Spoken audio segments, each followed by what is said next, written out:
Hello, ladies and gentlemen. It's Christelle Martinet. Like I always say, my name is Claudia Manicelli, but I'm also known as Christelle Martinet. This is my podcast, Let's Talk Soul. Today I have Rudy Daniel with me. Rudy, thank you for taking the time to talk to us. Say hello to our audience. Hello, and thank you so much for having me. I'm super excited to be here and to speak about mindfulness. Yeah, mindfulness, but there's also other things.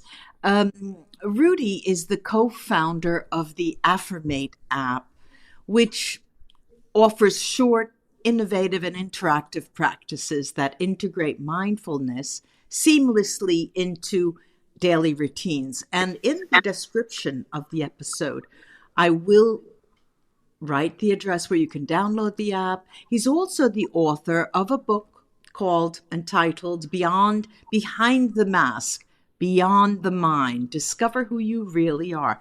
That is ambitious as a title.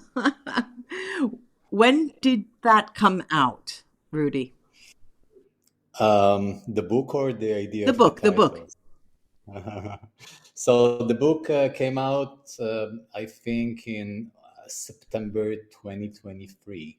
Okay. So that's about a year and a half ago. Okay. And the app? Well, the app is live from May 2024. Okay. So yeah, so pretty much the same time with a bit of a gap, but they both kind of deal with the same things. Mm-hmm. So that's a cool coincidence. But I will put the URL in where they can find both the book and your app. Well, we have a lot on our plate. Now, of course, Rudy is the mindfulness man. I'm going to call him the mindfulness man. And Rudy, you may know Feldenkrais. Have you ever heard of Feldenkrais?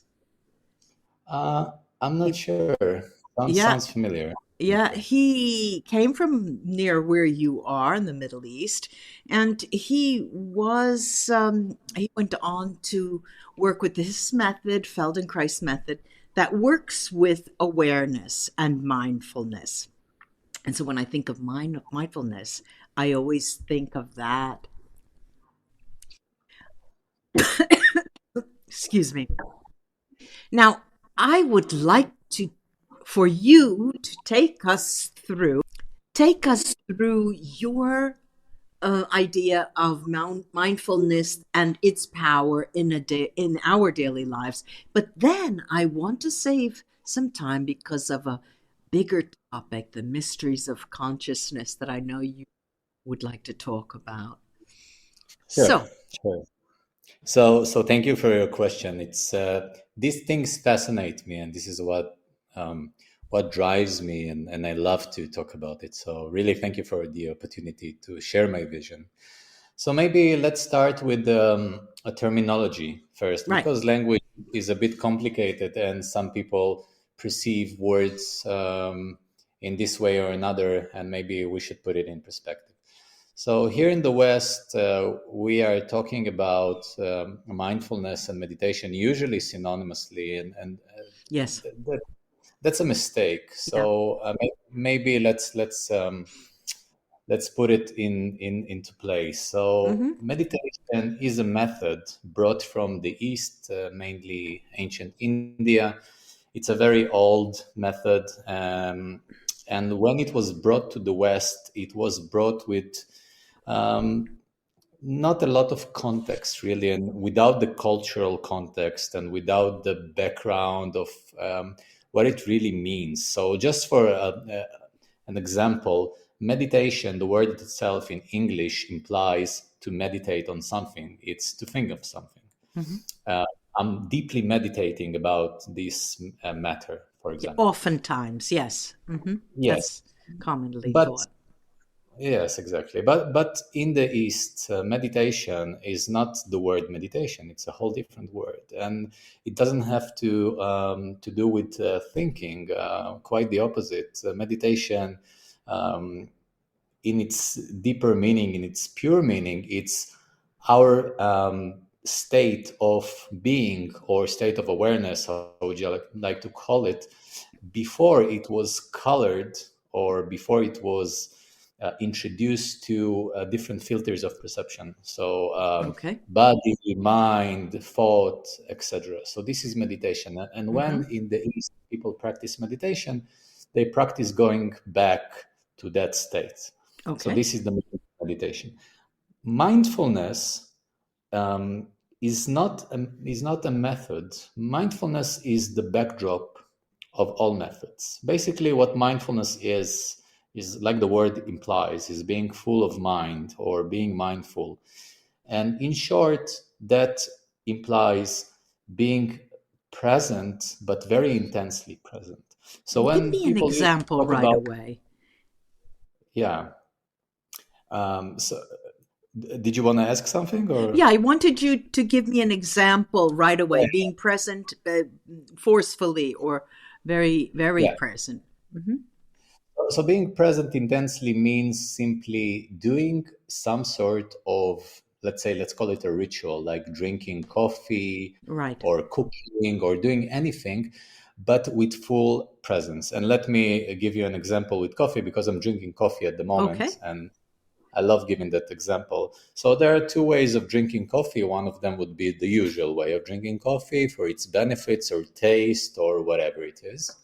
And the mindful way of drinking coffee would be being fully present during all of the stages of what we call drinking coffee. So I'm breaking it into stages. So stage Okay. one would be holding the cup in my hands and being present. And that means I begin to feel the sensations of the warm cup in my palm of my hands. And Right. that kind of give me a funny feeling. So if I notice this feeling, it's a whole different experience of just not being introduced to this feeling intensely. And then I let the coffee play with my senses. I can smell the coffee. I let Hmm. the aroma go through my nose and be present when I smell it. And then I take a sip of this coffee and play with the texture in my mouth. Yes. And then when I swallow the liquid, I follow the motion of the liquid throughout my body. So these are the stages you can introduce a lot of new stages. Well, this is Hmm. just an example, You but mentioned, Rudy, you mentioned the word ritual. Is Are rituals part of being mindful in our everyday life? in the beginning, I would say yes, Hmm. because something that you have to introduce into your life in some way or another. So a ritual means something that you do with intention. You're present during the ritual. It has Yes. some meaning to you, some significance to you. But with time, and this is the premise of mindfulness, with time, it is your life. So when I'm speaking about living mindfully, I'm not speaking about doing a lot of rituals.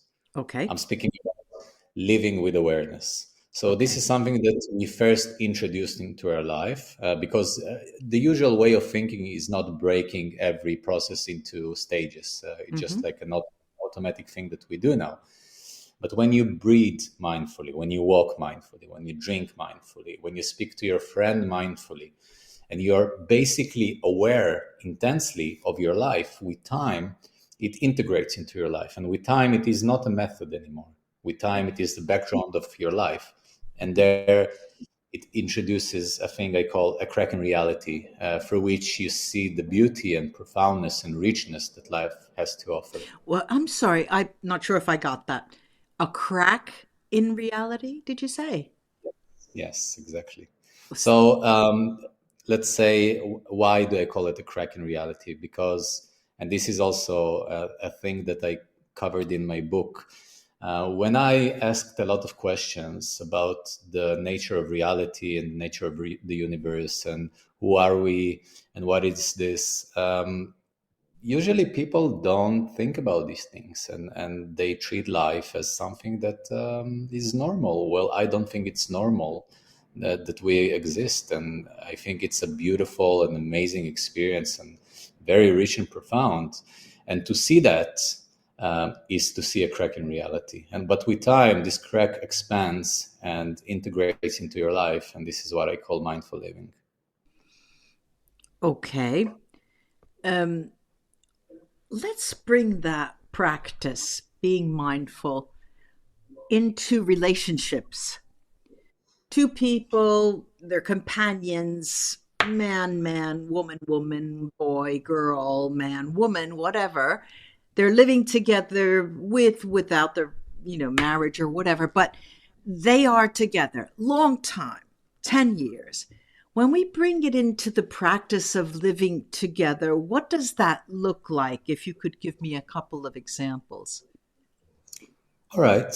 So, first of all, we pay attention to the nature of our conversations. When you pay attention Okay. to the nature of our conversations, you will see a lot of subtleties that you have missed before.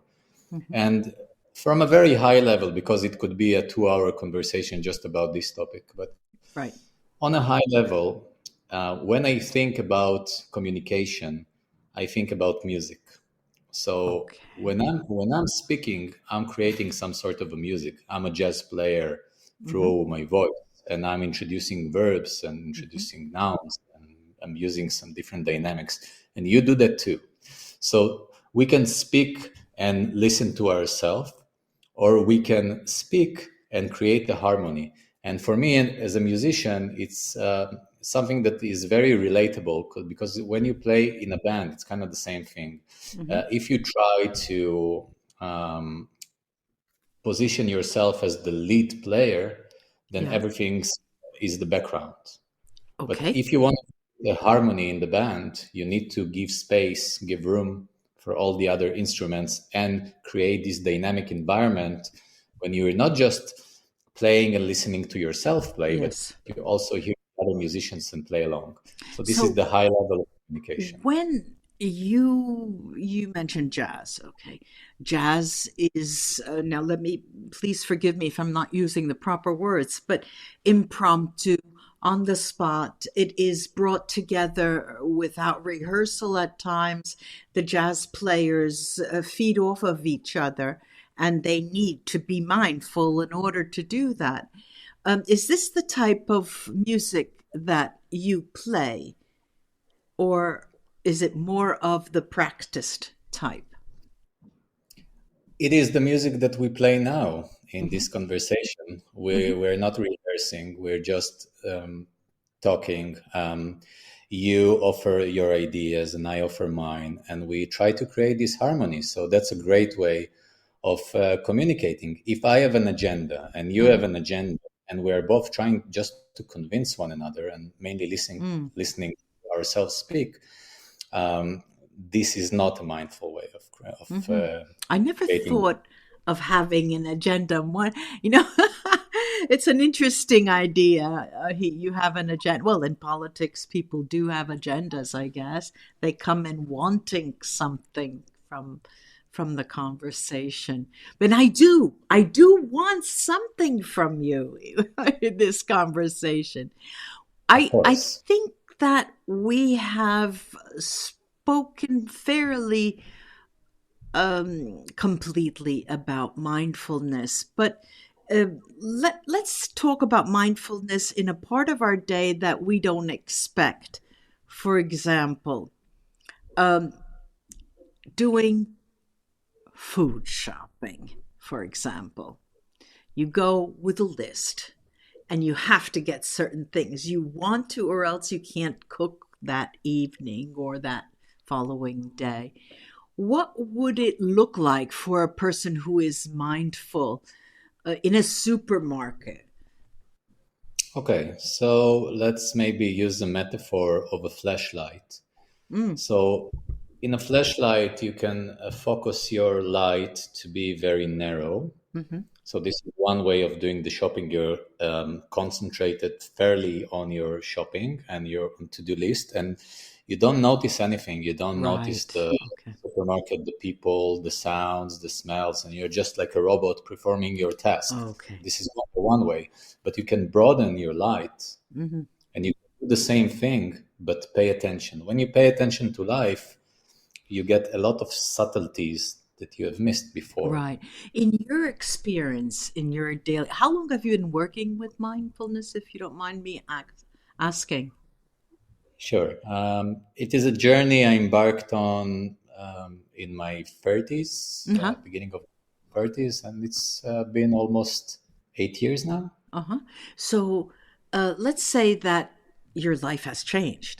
Uh, Absolutely. Undoubtedly, it has Yeah. changed. Um, what, if I can ask you, you can say no.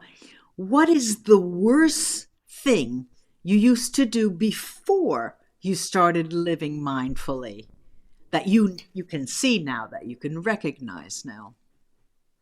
Absolutely. And by the way, you can ask anything. So, Okay. the worst thing I would do is confuse myself with my mind, and that Huh. created a lot of anxiety, worrying, overthinking, I a think we headache. need to break this down for our audience. When you mean you uh, superimposed yourself with your mind, what does that look like exactly? Um, so usually people confuse themselves with their thinking mind.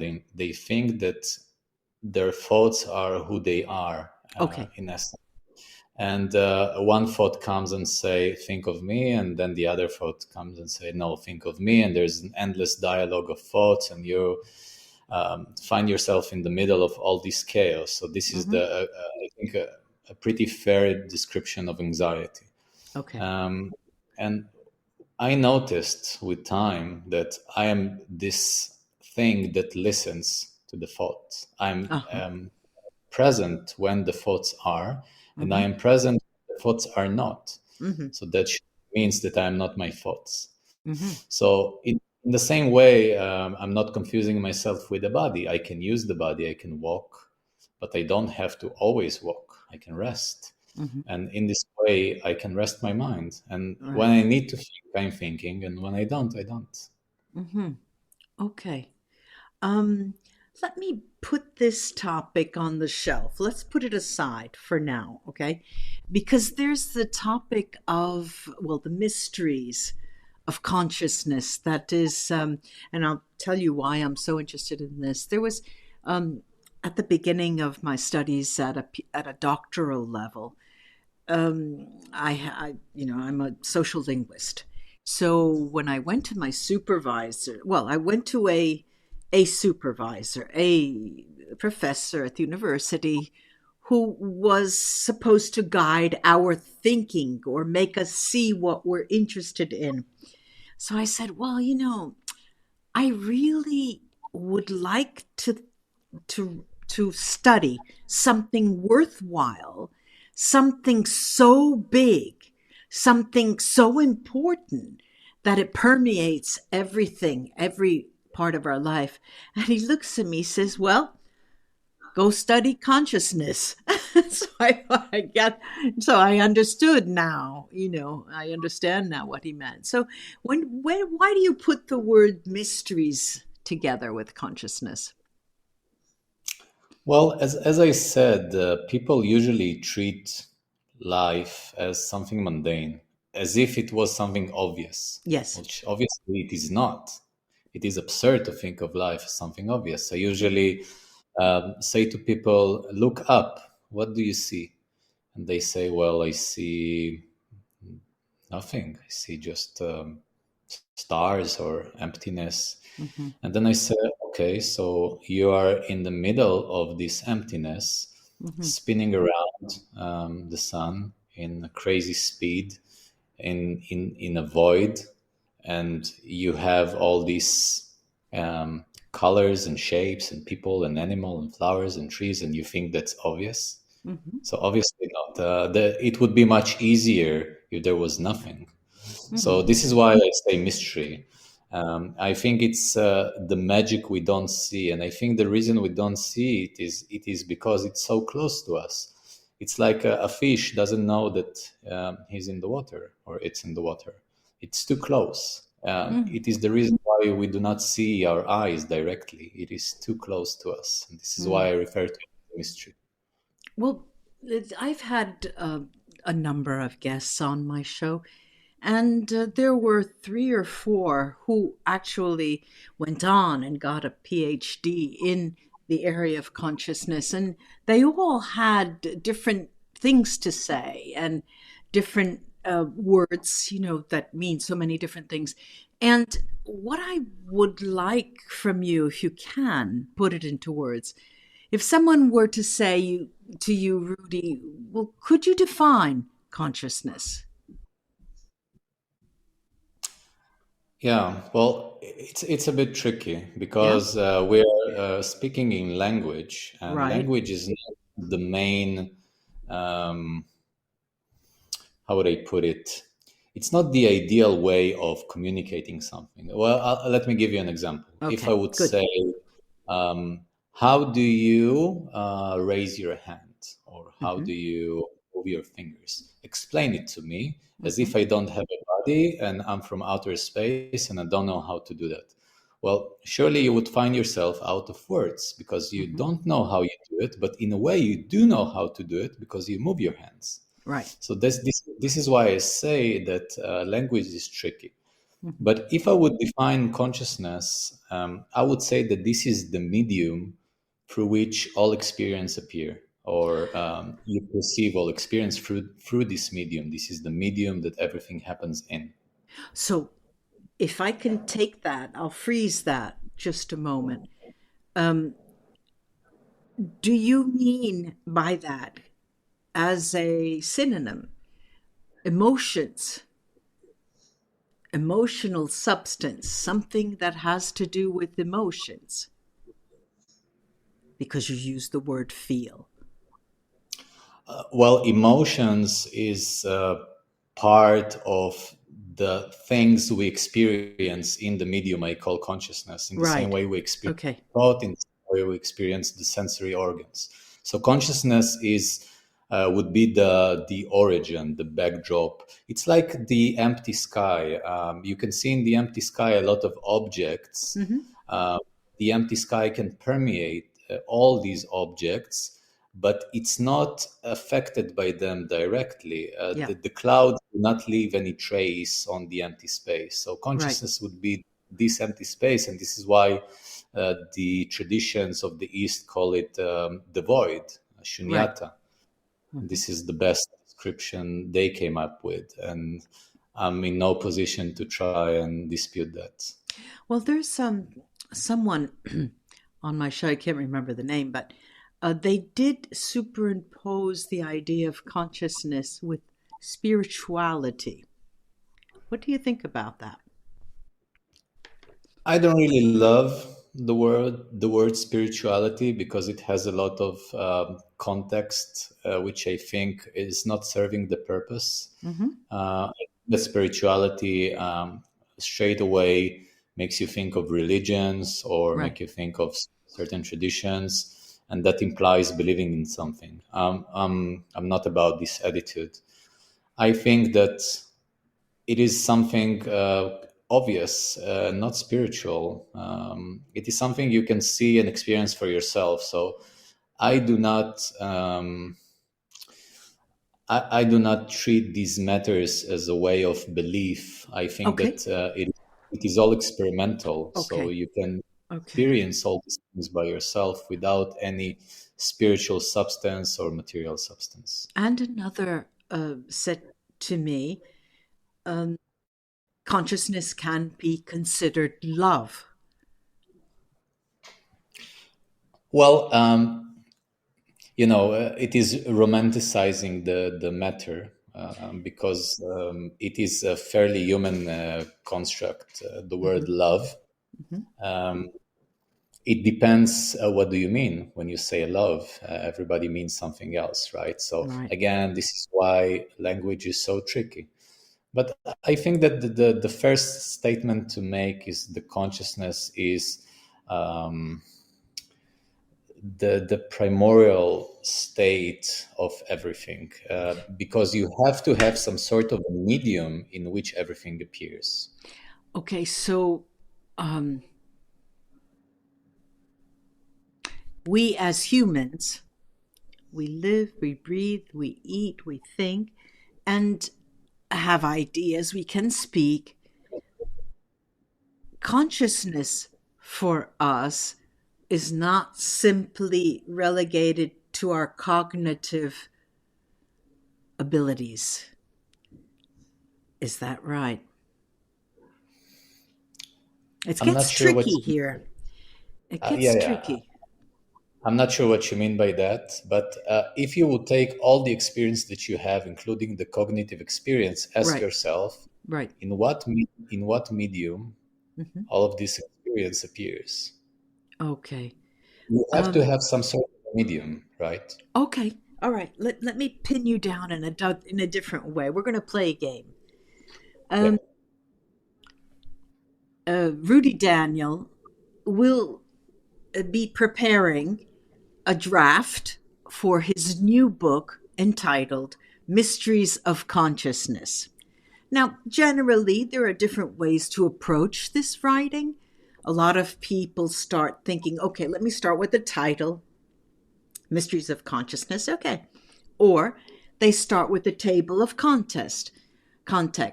They say, I want it to be 200 pages, so I need 10 chapters divided in two parts because consciousness for me is this, this, and this. Now, in this game, you're the only player, and you're going to write this book. So you can sell it and we will buy it and we'll be able to understand your thoughts about the mysteries of consciousness. In Italian there's an expression su due piedi, on 2 feet. So this is impromptu, just what comes off the top of your mind. What would that table of contents look like? Do you have any idea?